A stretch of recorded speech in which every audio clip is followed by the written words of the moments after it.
Abangan yan. Hello po sa cooking show natin, mga kakuhan. Siyempre, alam mo yung pag-day off, siyempre.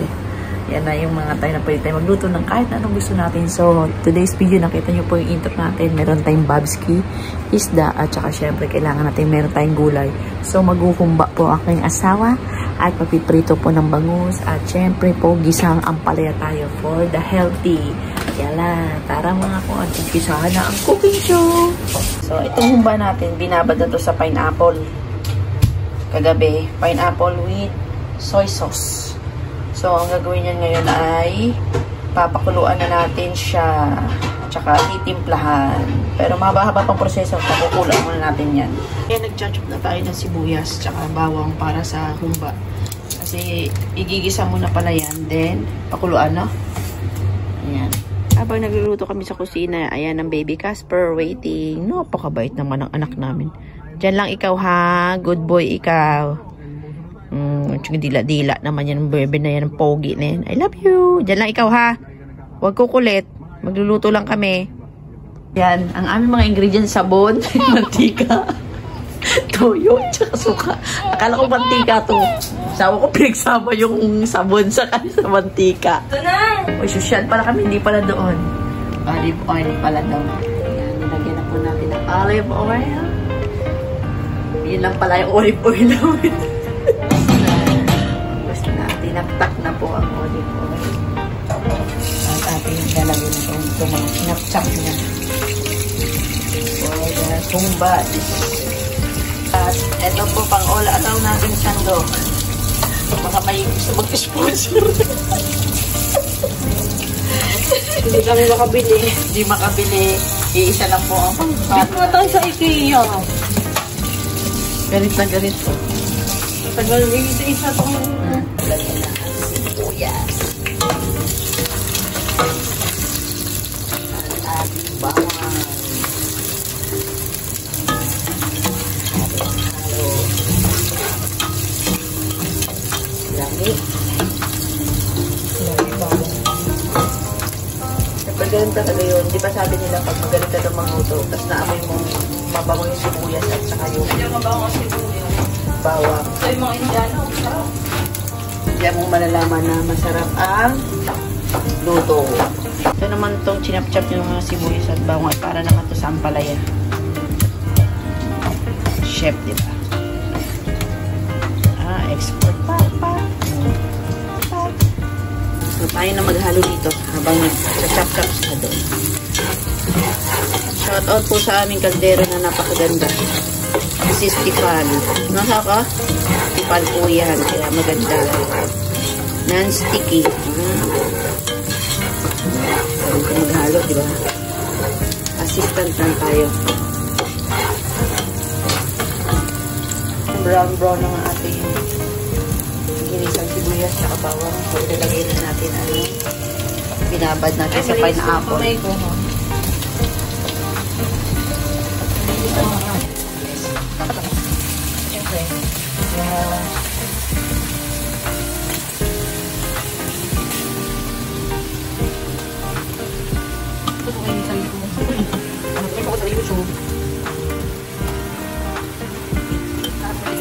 Nakakala mga pistahan. Pero ano lang yan, kami lang kakain dalawa. Siyempre nagbabaan kasi ako for my 1 week pagkain. Kasi malayo po ako sa city, nasa Pukit po ako.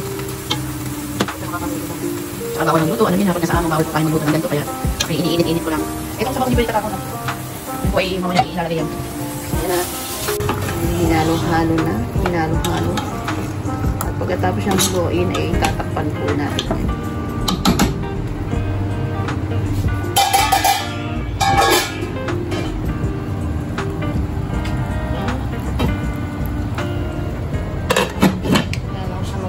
Habang hinihintay na maluto ang ating pakuluan ng ating humba, bakit nilagay mo doon? Ay umpisa ng chop-chopin ng ating gulay na ampalaya.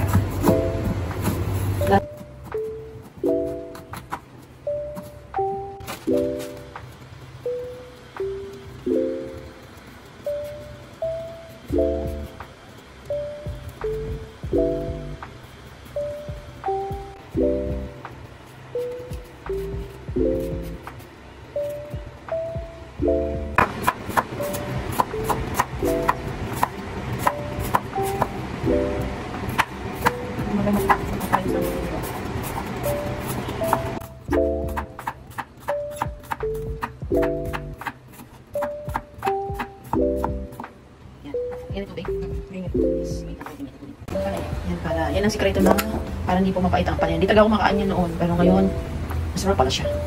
So, haluan natin yan ng itlog. Yan, habang binababad, pupunta muna ako doon para kumuha ng itlog at bigas. Ang saing. So, ayan. Ang lambingin na nga siya yung bebo nito. Ang dito lang ikaw, nagluluto kami ha. Ang baby na yun, ang baby. Ang baby naman na yun. Ang baby. Ang baby na amoy. Ang baby na amoy. Ang baby, dito ka lang. Dito lang yan si Casper maghihintay.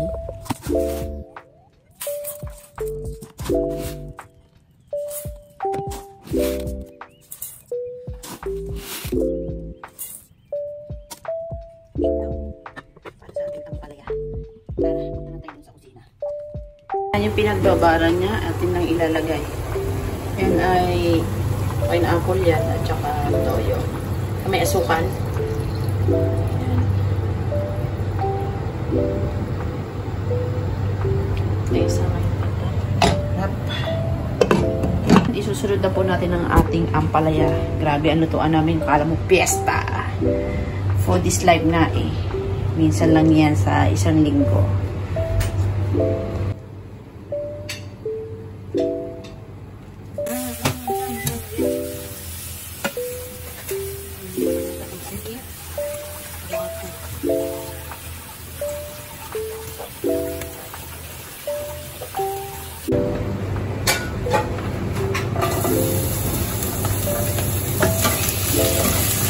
Ang ating nag-iisang Nahiwagaw.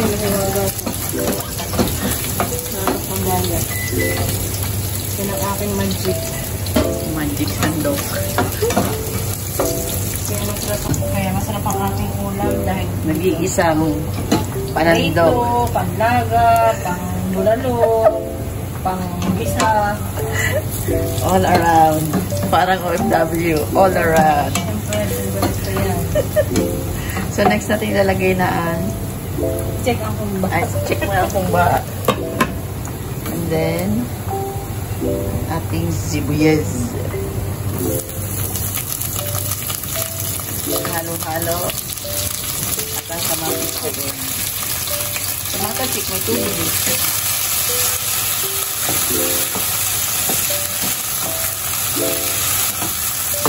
So tayo naman ay ang magbabasa ng itlog.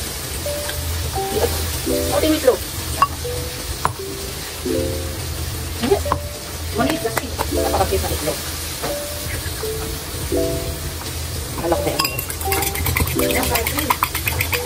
Ilalagay natin ang himalayan. So, sinabaw. Yan ang paminta. Yan ang all-all. Yan ang aking contribution.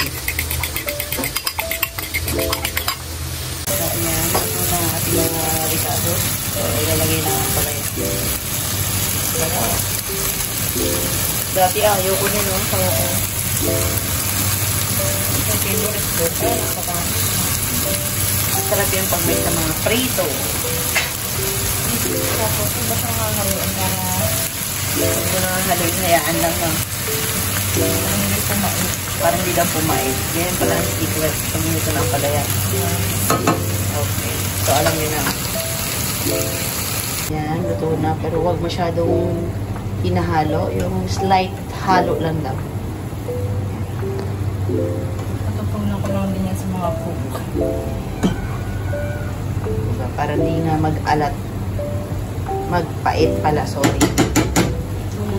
Tapos, marang magbigat din mo rin. So, ayan na. Ilalagay na ang itlog. Yun o.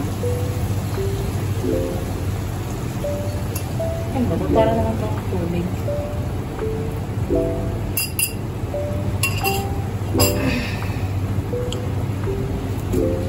Diyan na asin. Himalayan salt. And pepper. Pepper. At Konting pampalasang masarap para mag-magic. yes, and Magic. pampalasa. Ayan.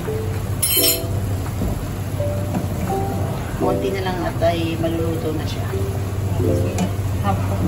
Half cook lang ang masarap dyan. Wag yung over. O ayoko ng overcook. Gusto ko lang yung slight half cook. Isa pa pong all around ay yung takip din. Katapos siya lipat naman doon. Di ba? Ang saya-saya. Parang nga naman walang masyadong maraming hugasan. Yung mindset ba? Mindset. Yes, one down. Ang palaya is cooked now. Oh, dahan-dahan. Dahan-dahan. Dahan-dahan. Diba? All around din yung aming lagayan. Yes. Sarap. Next, ang ating bangus. Ay, piprito na. Lagay na ng mantika. Habang hinihintay na uminit ang mantika, ay inugasan niya na yung mga pinaglutuan niya. Ay, ayoko ng Sabado. Hello, say hi. Hello, asawa ko. Yung mga kakwan. Sabi mo, hello mga kakwan. Dahil hugasin. Sabi mo lang mga kakwan. Hello mga kakwan. Dahil hugasin. For today's video, dahil hugasin. Isang lutuan lang din naman yan. Hindi na magluluto 1 week din. Dahil ko kasi magluto. For 1 week lang din. For 1 week din yung kanyang luto. Kasi may work din siya eh. Mag-isa lang naman ako. So, ayan na. Cover! Bombs away! Woo! Takpa! Hindi mahina naman kasi ang abel. Ayan na. Saka maganda yan kasi yung ano nga natin, lutuan, hindi nga siya sticky eh. Kaya madali lang magluto. Social na po ang sandok. Hindi na po yung isa. Dalawa na ordinal. Yung mga kakuhan, tapos na tayo magluto. Ito na po ang ating piniritong bangus. Ayan na po si bangus. Yes. At andito na ang ating ampalaya. And ang ating humba na may pineapple. Yan. Siyempre, ang ating maha. Andyan na. Sa may gilid. At lalagyan na ng cheese yan. At ang ating rice, siyempre. Hindi pwede mawala ang rice natin. Tagal naman ng cheese. Buksan. So, ayan na rin si Casper, oh. Naiinip na nagugutom na rin siya. Kakain na rin yan ng humba. No, bebe, no? Kain ka humba? Oh, dyan ang buntot naman ng baby namin. Oh. So, ayan mga kakuha, nilalagyan na ng cheese ni Mrs. So, ayan po, tatapusin ko na po ang video na to. Kung bago lang kayo sa aming YouTube channel, please like and subscribe po sa aming YouTube. At kung dumaan po to sa inyong mga YouTube channel, paki-subscribe naman po. At salamat po sa lahat ng mga nag-view. Maraming salamat po sa lahat. And God bless you all. Lagi po tayo mag-iingat. Yalla, bye!